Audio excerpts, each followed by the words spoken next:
Hello everyone, I'm Brian. Today I'm reacting to A Mind That Is Free. J. Krishnamurti. I don't think I said it correctly, but I tried my best. But anyways, this was a request. If you have a request, please leave the name of the YouTube, the title of the video, and the channel that it's from, and how long it is. That way I can search for it and I can add it. I think if you put an actual link, YouTube will put that as a spam and I won't be able to see it. So again, if you have a suggestion, please leave the name, the YouTube channel, and the link to fit. That way I can precisely find the exact video that you're looking for. Anyways, I've not seen this. Let's go ahead and give this a shot. A Mind That Is Free. So if one is willing to go so far, then we can begin to find out what is the meaning of all this existence. So, to answer that question, to the best of my knowledge anyway, is, well, existence, that's actually different than what I was thinking of. Life, the purpose of life is to continue life. As simple as that. That's the only purpose of life. Because if your purpose is not to exist, then you've already done it. Or going to do it. But other than that, life is to continue to exist. What is the purpose of existence? Is to continue to exist. I guess the same thing as life. Life is to continue to exist. Existence is to continue to exist. Otherwise, it's not to exist. I guess the exact opposite of existence is to not exist, I would assume. It is as we said during these talks and before, we are exploring together.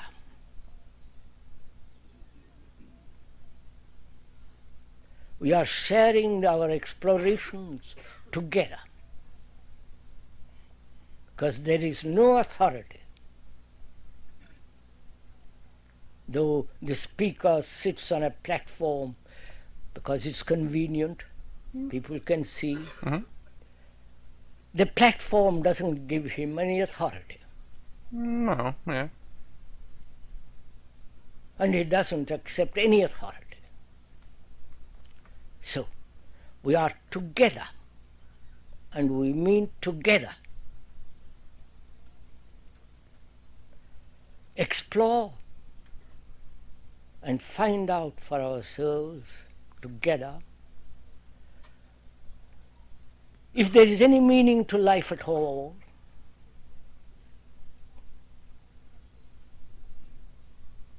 any depth to life at all, or merely a passing event in a long series of historical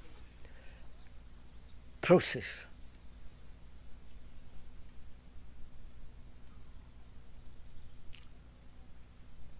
So, to explore in any field. So, to answer this question, yeah, there is one purpose to life. The ultimate purpose of life is to continue life. I do believe in that. Meaning or purpose outside of that is something that we as an individual have to create for ourselves. And after watching Sadhguru and Osho videos, we do have to realize the purpose and meaning that we create is just a temporary thing. It is something that you can make ultimate goals and purposes for your life. For example, one would be like to buy a house, and once you buy the house, that's the end of your purpose. Is that the end of your life? There's nothing else to achieve. No, you'll generally set goals for yourself and achieve those goals. But once you achieve those goals, what's the next goal? What's the next thing you have to do? So we have to understand the goals, purpose, and meaning that we create for ourselves are going to be temporary. You have to be happy with yourself in life whether you have a goal or not. Which I've thought about, and I'm mostly there. You know, I'm not sad. I'm generally happy. I'm always occupying my time, and whether I am occupying it or not, I'm generally happy anyway. There must be freedom. Freedom to examine, so that in that very examination there is no distortion.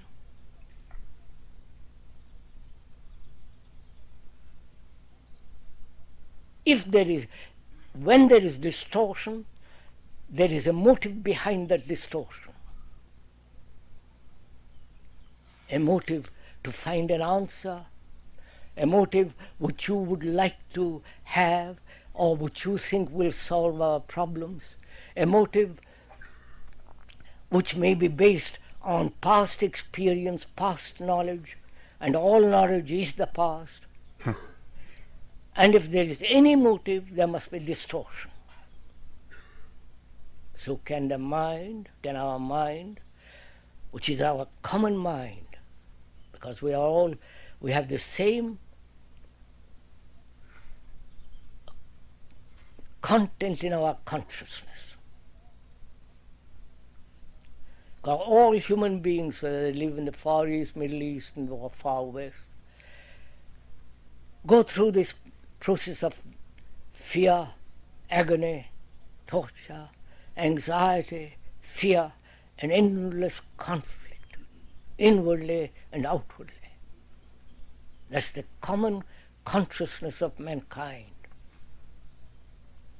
So when you examine your own consciousness, you are looking into the consciousness of man. And therefore it's not a personal, individualistic examination. On the contrary, you are looking into the consciousness of the world, which is you, which is a fact when you go into it very deeply. I will say that's kind of weird. I would maybe to your own world. I mean, everyone, I don't know, I believe everyone thinks a little bit differently. Everyone's a little bit different from each other. Some may be similar, but there are other aspects that they're different. So when you look inwards to yourself, you see your own whole world, but not necessarily someone else's. But he's saying that when you look inward, you see the whole world, everyone's world. That's interesting. I definitely want to hear more about that to explain how looking into yourself that you see the whole world. So a mind that is free, which is a tremendous demand, which demands that you as a human being are committed totally to the transformation of the content of consciousness, because the content make the consciousness. And we are concerned with the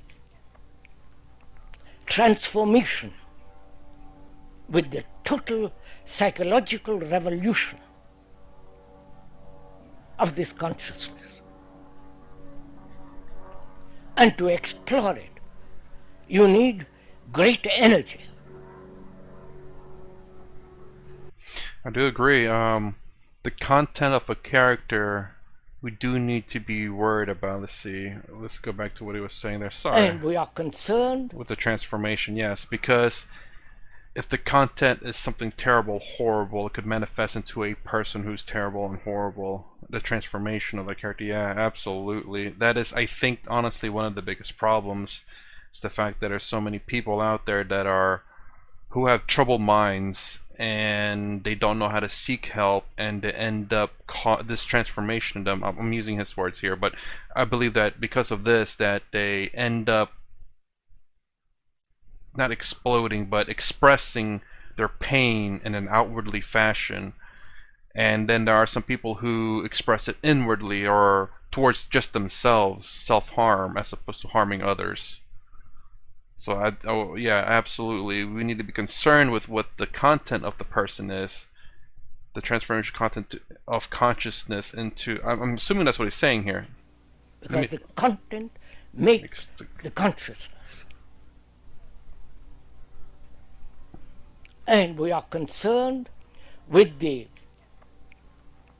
transformation, with the total psychological revolution of this consciousness. And to explore it, you need great energy.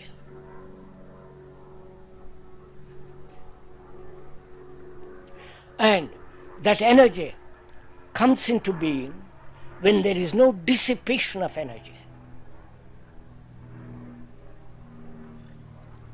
One dissipates through trying to overcome what is, to deny what is, to escape from what is, or to say or analyze what is.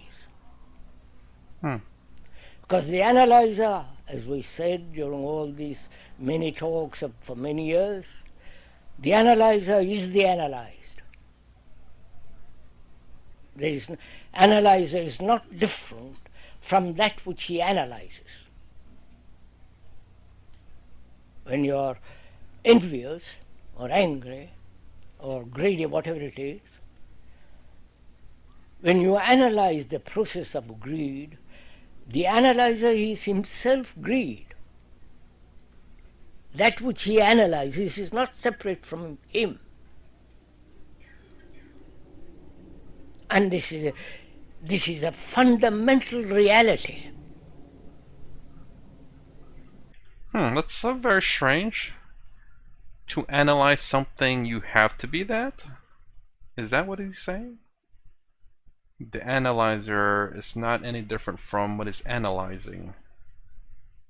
Again, he said he's talked about this many times before, so I've not seen those other videos. This is my first time reacting to him specifically, which is, I would have to watch that video to have a deeper understanding why is the analyzer also analyzing himself from whatever he is analyzing. So if he's analyzing greed, greed is within himself, or anger, and anger is within himself, which is, unless he's talking about a person looking within, analyzing his own greed, his own anger, in which at that point, yes, if you're analyzing, if you're thinking about your, as he says, the content of your own self, when you analyze yourself, obviously you're going to have the same qualities as what you're analyzing, because you're analyzing yourself. But hopefully that will help you realize what the problems are.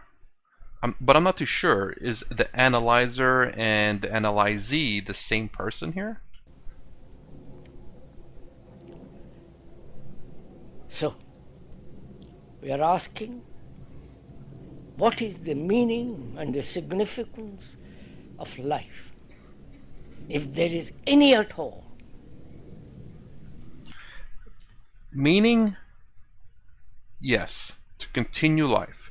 Significance, I'm not too sure about that one. Is there a significance to life? Probably not. There's probably no significance to life. But meaning to life is to continue life. Now, I definitely I need to look up what significance mean. I've heard it used before, and I've used it. I kind of understand it, but I'm wondering if there's maybe more meaning to significance. But again, meaning, there is meaning to life. That's to continue life. Outside of that, all the meanings you have to create for yourself. Significance, don't think there's any significance to life. That's really weird to say, but as far as the definition of significance that I know, there's no significance to life. We can make significant progress, we can make significance in the field of science, but relative to the universe, they're insignificant. I guess that's the reason why I say there's no significance to life, because in terms of the universe itself, not in terms of just our planet, or our house, or our city, or our state, or our country.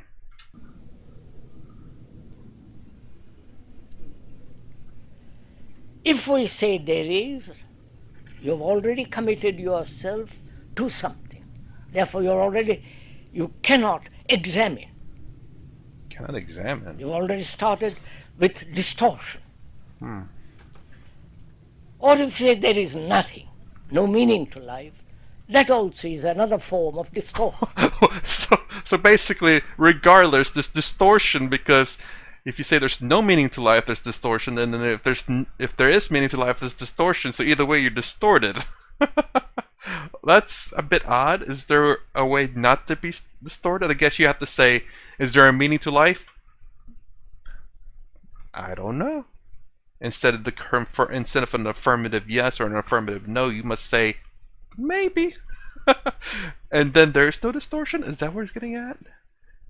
Because I guess to have an affirmative yes or no is quite a I guess like it's saying a distortion, because you are already in this field that there is meaning to life, or you're in this field that there is no meaning to life, and you're already thinking these ways and not in the middle where maybe or maybe not. Well, I have a distorted field. So one must be completely free of both the positive and the negative assertions. So yeah. So, as we said, this is part of meditation. This is the real beginning of meditation. Huh. Basically not to affirm or to what's the opposite of affirm? To negate, to affirm or to negate anything, to confirm or not to confirm anything, is to be in that middle ground where anything's possible and nothing's possible. Which, as far as I've heard in meditation, yeah, it's where you, I mean, it doesn't seem similar, but to me it does, where you think of nothing. You don't think of anything, which is not a confirmation of anything, nor a unconfirmation of anything. You're in the middle ground.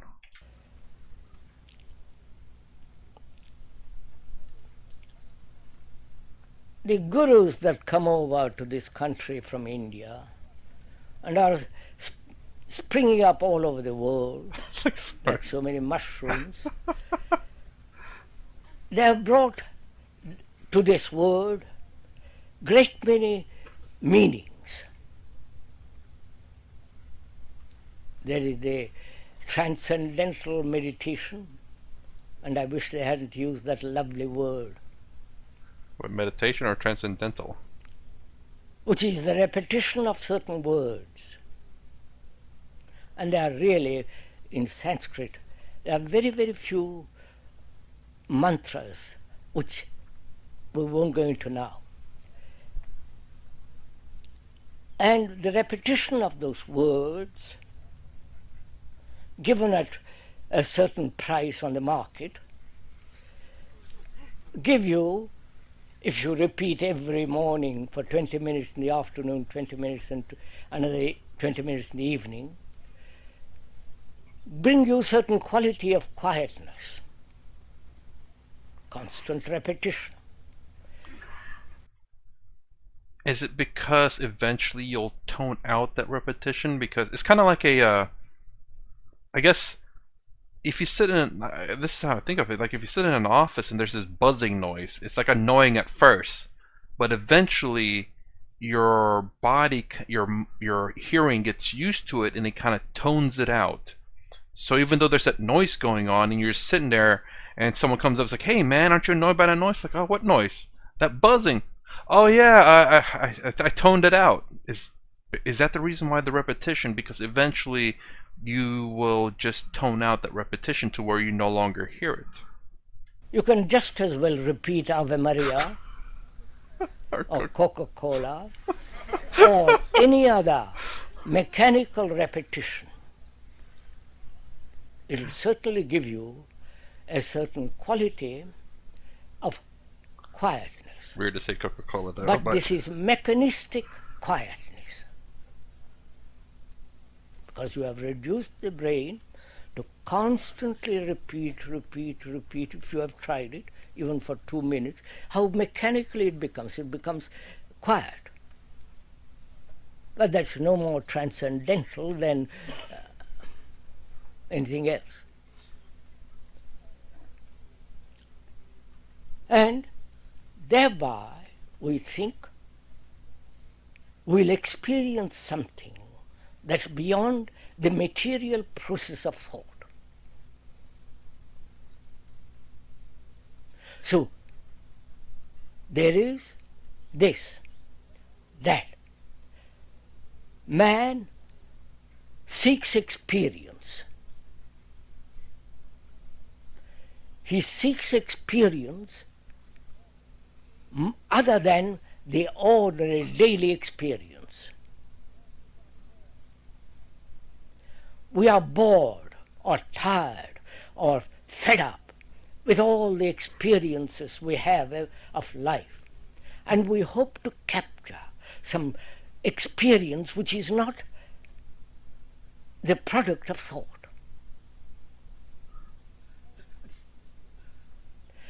And to experience, the word means to go through. To go through with anything and end it, not remember it and carry it on. But we don't do that. To recognize an experience, you must have already known it. Otherwise, it's not new experience. So a mind that demands experience, please listen to this, more other than the mere physical, psychological, everyday experience, that demands something far greater and above all this.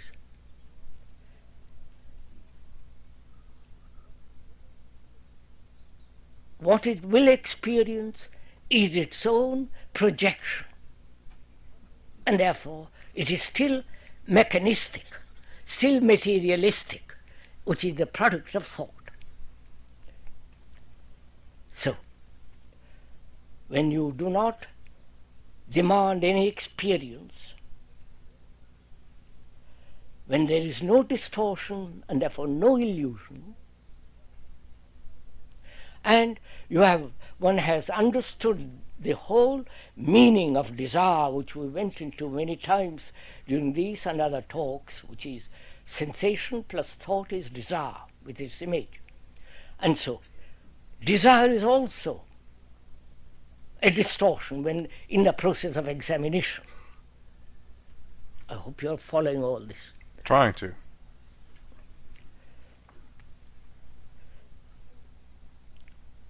Then only the mind, the whole structure of consciousness, being free, is capable of looking at itself, looking at itself without any distortion, as you see in a clear mirror your face. The mirror reflects exactly what your face is. Without any distortion. There's no distortion, unless the mirror is distorted. I was thinking like if you break it, but yeah. So in that way, the mind includes the brain and all the nervous organisms, the whole totality which is the mind, is now free, absolutely without any distorting movement. Distortion takes place when there is effort. Right? Effort implies me and something I am going to achieve. Division between me and that. That division invariably brings conflict, as in the nationalities and so on. Wherever there is division, there must be conflict. And so, meditation comes only when there is the complete ending of conflict.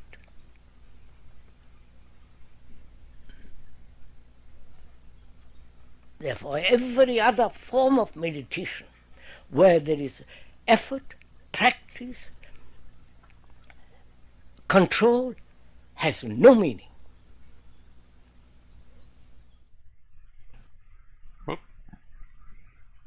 Huh, okay. So that's interesting. Let me go back here. Is this also to think of the removal of identities as well? Basically, Is that what he's talking about? Identities as distortion? Like Sadhguru was talking about? I get what it's saying for the most part, but I definitely have to watch more of his videos to have a deeper understanding. I get it. It's very odd, but then I get it about the fact that you cannot confirm nor deny the meaning of life. You cannot confirm that there is meaning of life, and you cannot deny that there's meaning of life, because ultimately you're not supposed to know. But I don't know. I have this understanding I have this understanding that the meaning of life is to continue life. A very basic understanding. That is the ultimate meaning of life. Outside of that, it is kind of meaningless.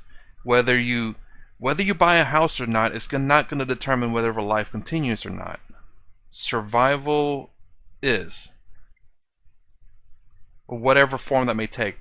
That doesn't mean that you have to be a billionaire to survive. It doesn't mean you have to have a house to survive. It doesn't mean you have to have a car to survive necessarily. The ultimate meaning of life, in my opinion, is the continuation of life. Now, outside of that, yeah, to say that the meaning of life is to have a family or to have a house or to have a car, I do believe that to be distortion, because those are not essential to meanings of life. The true meaning of life. Now, those could be individual meanings, individual purposes, individual goals for a person, which in my opinion is perfectly fine. Obviously, we've gone to the point where the purpose, we've gone beyond the purpose of life, which is continue living, which we've already done successfully, and because of that, I guess we've kind of become bored, like you were saying. We want more to do. We don't want just, and I think that might be the problem. It's the fact that because we want more than just the meaning of life, which is to survive. We want more than that now. It's boring to just survive, which is weird to say. But yeah, maybe it's because we're bored of surviving that we want to, now that we've mastered survival, we want to do other things, and that's the purpose of these other purposes or other meanings that we develop for ourselves as individuals. But yeah, definitely I want to watch more of his video to have a better understanding, especially the analyzer and the analyzee, and how in the world the analyzer has the same thing as the analyzee, unless he's talking about a person analyzing themselves from within, then that makes sense. But I generally, whenever I think of analyzer and analyzee, that is someone else, two separate people. But yes, anyways, I definitely gotta watch more of this guy, because at least I understand him, not like the other dude, which probably played in the past 2 days. If this comes out in the proper order, you'll know which dude I'm talking about, because I clearly stated I was confused in those videos. This one, I'm a little bit confused because I do understand him, though, much more than the other guy. But I just think I need to watch more of his videos to get a deeper understanding of what he's talking about. Or at least watch this like 1 or 2 more times, whereas the other guy, maybe 50, might not even do it. Anyways, that's my reaction to A Mind That Is Free. Krishnamurti. I don't think I said it correctly, but again, I tried my best. If you like my content, please consider subscribing. Thumbs up, thumbs down below. Thanks for watching. I'll see you in the next vid.